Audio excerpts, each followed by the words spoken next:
મારા હાથમાં કોઈ પર્ટિક્યુલર લાઇન છે તો હું કરિયરમાં સફળ જ થઈશ કે મારું લગ્ન જીવન સારું જ હશે, એવી કોઈ ઇન્ડિકેશન કોઈ પર્ટિક્યુલર લાઇનથી જાણી શકાય? ઓફકોર્સ પહેલાં તમે કેરિયરની વાત કરી, તો કેરિયરમાં મેં અગેન રિપીટ કર્યું કે ભાઈ સન લાઇન છે, ભાગ્ય લાઇન, એટલે નાનપણથી જ તમને કોઈ પ્લેટફોર્મ મળી ગયો છે, પોતાની સ્કિલનો આઈધર કોઈ સપોર્ટ મળી ગયો છે તમને, બરાબર, ફેમિલી કે કોઈ હેલ્પ, એમ તમે ધારો કે તમારો જ કોઈ એક્ઝામ્પલ લઈ લો કે ભાઈ આજે મીડિયા લાઇનમાં છે અને ભાઈ કે મારા ફાધર જ મીડિયામાં હતા અને ભાઈ નાનપણથી જ મને પ્રિન્ટ મીડિયામાં સપોર્ટ મળ્યો હોય, તો ભાઈ પ્લેટફોર્મ સારું મળી ગયું, ભલે અર્નિંગ સોર્સ નથી જોવાનો, અહીંયા આપણે સ્કિલની વાત કરીએ છીએ, તો એ નાનપણથી જ એને 21 વર્ષથી જ એને ક્યાંય ડોર ટુ ડોર ફરવું નથી પડ્યું, એને ઇન હાઉસ જ એક પ્લેટફોર્મ મળી ગયું છે, પછી ધીરે ધીરે એની સ્કિલ પ્રમાણે આગળ પ્લેટફોર્મ પગથિયા ચડે છે.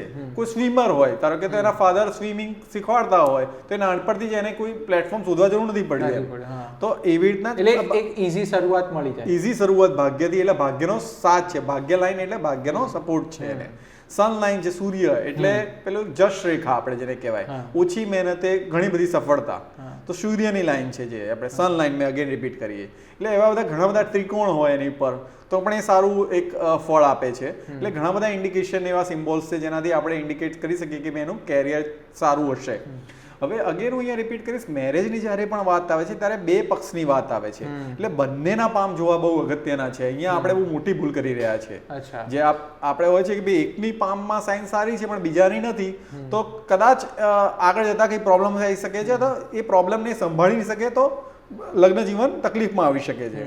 એટલે પાર્ટનરની જ્યારે પણ વાત આવે કે ભાઈ બિઝનેસ પાર્ટનર હોય, રિલેશનશિપમાં હોય, બરાબર, જોબમાં બી કંઈક કોઈ હોય, તો આ બધા સાયન્સ બે વ્યક્તિના અંદર બંનેના પામ જોવા જરૂરી છે, મહત્વના. એટલે રિલેશનશિપ કેવી રહેશે કે બે વ્યક્તિએ લગ્ન કરવા કે નહીં, એમાં પણ પામિસ્ટ્રી તમે એવું કહો છો કે હેલ્પફુલ રહેશે, જેમ આપણે કુંડળી મેચ કરીએ એમ પામ પણ મેચ કરવા જોઈએ. હા, એટલે એવું કેમ? હજી મને તમે આગળ સમજાયું પણ મને હજી થોડું ડિટેલમાં સમજવું છે એને.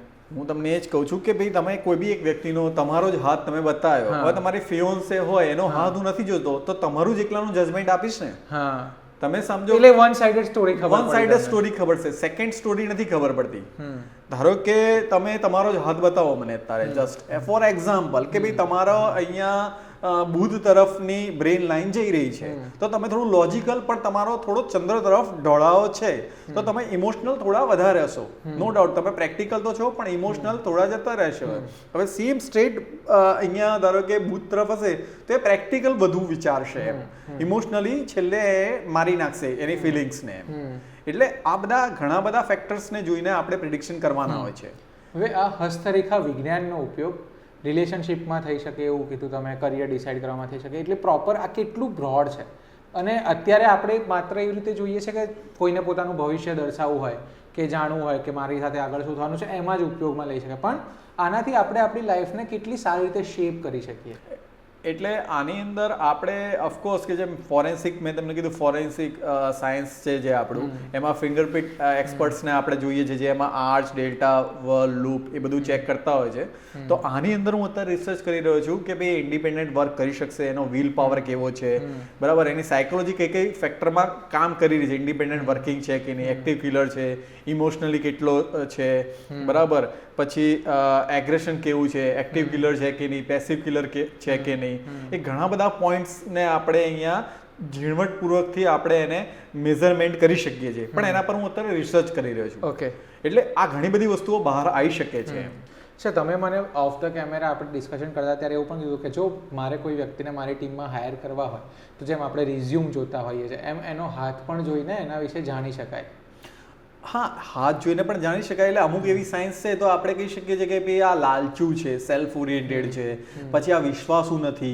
એટલે ભલે તમે એની સ્કિલ જુઓ કે ભાઈ ધારો કે કોઈ બી આપણે સમજી લો કે ભાઈ આપણે કોઈ ગવર્મેન્ટના એવા કોઈ ડિપાર્ટમેન્ટમાં છે ત્યાં આપણે પ્રાઇવસી રાખવી જ પડે, તો તમે એના પર ટ્રસ્ટ કરી શકશો કે નહીં, એના માટે સાયકોલોજી ટેસ્ટ ડિફરન્ટ ટાઈપના લેતા હોય છે, તો એમાં પણ આ સ્કિલનો આપણે ઉપયોગ કરી શકીએ છીએ. એના પરથી આપણે સચોટ કહી શકીએ છીએ કે ભાઈ આ એન્ડ ઓફ ધ ડે કે બ્રાઇબથી કે કોઈ બી રીતના આ વેચાઈ જશે, અથવા તો આનું શું કે એન્ડ ઓફ ધ ડે આ બદલાઈ જશે વ્યક્તિ, એ પૂરો ટ્રસ્ટેબલ નથી. Okay. અમુક લોકો નથી હોતા કે ભાઈ મરી જશે પણ કશું એ બહાર નહીં આવવા દે. એટલે સ્કિલ્સની સાથે સાથે સપોર્ટ કરવા માટે પામેસ્ટ્રીનો આપણે યુઝ કરી શકીએ. ઓફકોર્સ.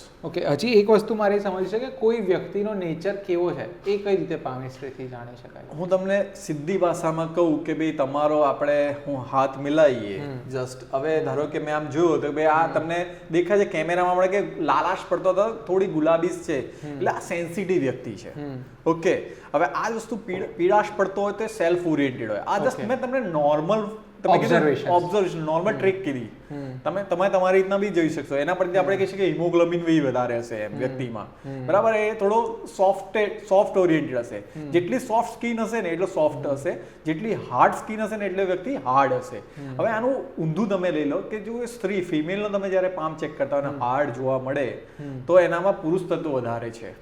અને જો કોઈ પુરુષનો તમે જોવો છો ને એકદમ સોફ્ટ નીકળે તો એનામાં સ્ત્રી તત્વ વધારે છે. એટલે ડિસિઝન મેકિંગમાં અથવા તો ક્યાંક ને ક્યાંક એના પર ટ્રસ્ટ નહીં કરવાનો. ઓકે, આ મેં તમને જસ્ટ નોર્મલ ફંડા કીધા.